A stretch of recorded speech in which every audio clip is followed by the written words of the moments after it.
Wherever there is legalized gambling, there are winners and losers, and not just among those who play the games. You can be a winner without ever setting foot in a casino, or a loser without ever putting a coin into a slot machine.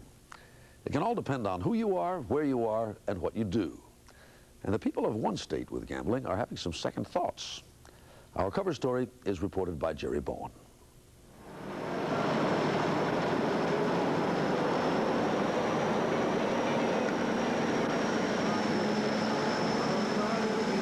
It's only a short distance from the grain elevator in Council Bluffs, Iowa. Well, hey, the working man like me. To the closest casino.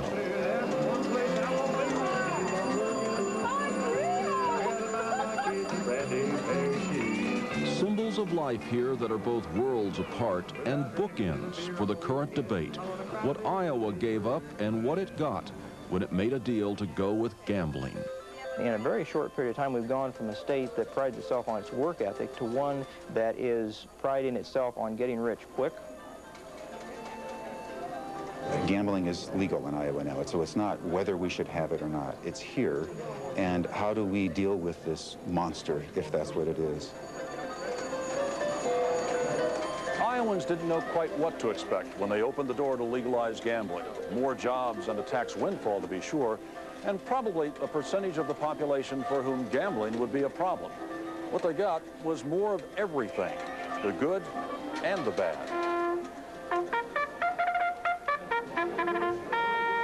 Ladies and gentlemen, the Greyhounds are on the track. Since it started with dog and horse racing back in 1983, Iowa gambling has become a $10 billion a year industry. That's the amount wagered every year. The state takes in $120 million in gambling taxes annually. Local governments and charities, another $20 million.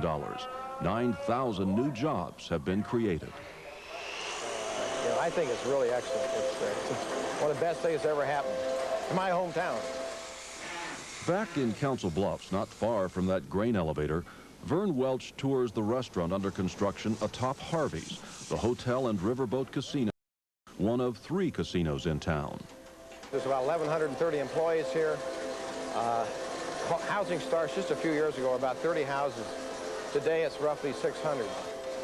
There's a lot of new tourist dollars coming into the market. 80% of those dollars come from Nebraska and neighboring Omaha, just over the Missouri River. Last year we did about $68.5 million. Well, here again, though, you know, it's what? It's 4 o'clock, a little after 4:20, and the place is hopping.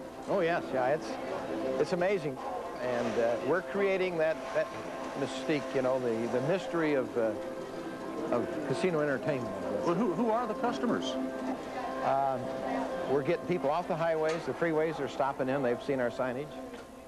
And then they're just...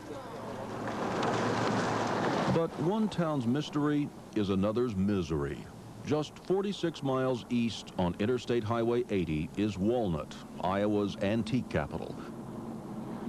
The tour buses don't stop here as much anymore. Shop owners Harold Zork and Sue Sievers. Like a lot of the people that do collect just, say, one individual thing or one special thing, they say, well, we spend our money at the casinos now. We aren't looking for anything anymore. We just, it's great entertainment and cheap food, and people or they'll stop here and they want to save their money for the casino. Right. And, you know, if they do okay, they'll come back, and generally they don't come back. This is WOI Radio, and you're listening to another broadcast in our Roundtable series. But it's not just the changing economy that has Iowans and the experts talking. There's also the social cost of having 15 gambling operations in the state. Rick Fredrickson, news director, public radio station WOI. In elections last year, Iowans rejected casinos in Dallas County and Muscatine.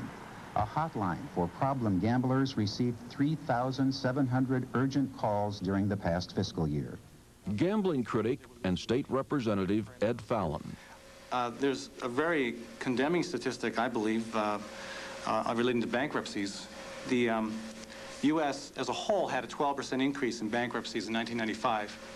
The same year, Iowa had a 21% increase in bankruptcies. Jeff Terp, Ameristar Casino, operator of riverboat casinos. I believe it's unfair for the state representative to allude that the increase in bankruptcies in the state of Iowa is the cause of gambling. There is no correlation there. There has not been any study done. There's not been anything to prove that. Oh, my God!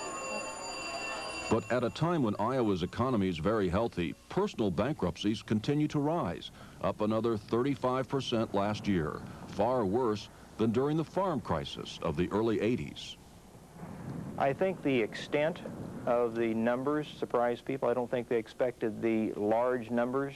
Tom Coates runs a nonprofit debt management service in Des Moines. As gambling has grown, so has his client base, to 400 a month. Coates says 40 to 60 of the new cases each month are gambling related. I felt that we would see maybe 3 to 4% of the population become problem or compulsive gamblers. Again, that's exceeded it. And around we go, ladies and gentlemen. To win approval of gaming in Iowa, the casinos agreed to fund a statewide hotline and counseling service for problem gamblers.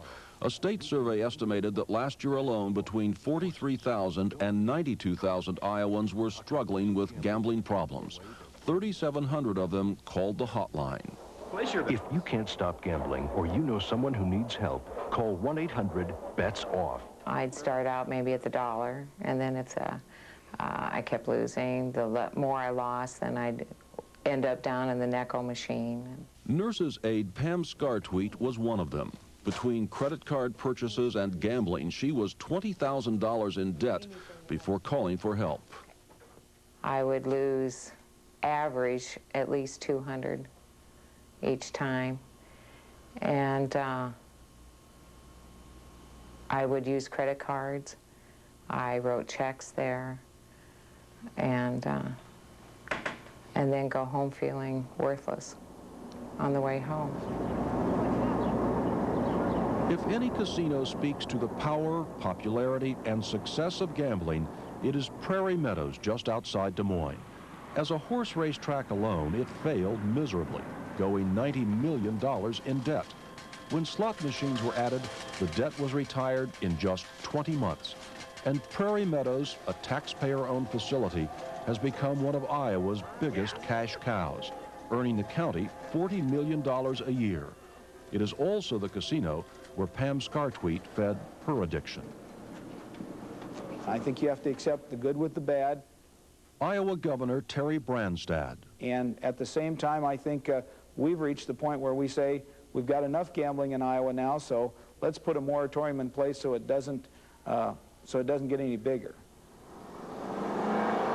The Iowa legislature may vote on a 5-year moratorium this session, but even the governor wants to allow 2 more long-planned casinos to open before the door is closed. They may not be willing to admit it, but even Iowa's politicians have become dependent on gambling and the tax revenues it generates. Casino manager Vern Welch. Now, I was looking at abolishing the inheritance tax, reducing the tax on the citizens.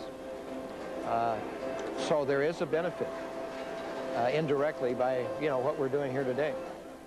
Dubuque Racing Association. So earlier this month, Iowa's Racing and Gaming Commission heard yet another pitch for a new casino, a proposal for a $60 million gambling mecca in the center of the state. Take 500 in, get 300 back. That's the way it is here in the old good heart of the heart country. But in the heart of the heartland, even the winners know the state is paying a price. Come to Papa. The question is whether it's really such a good deal after all. Time to go home.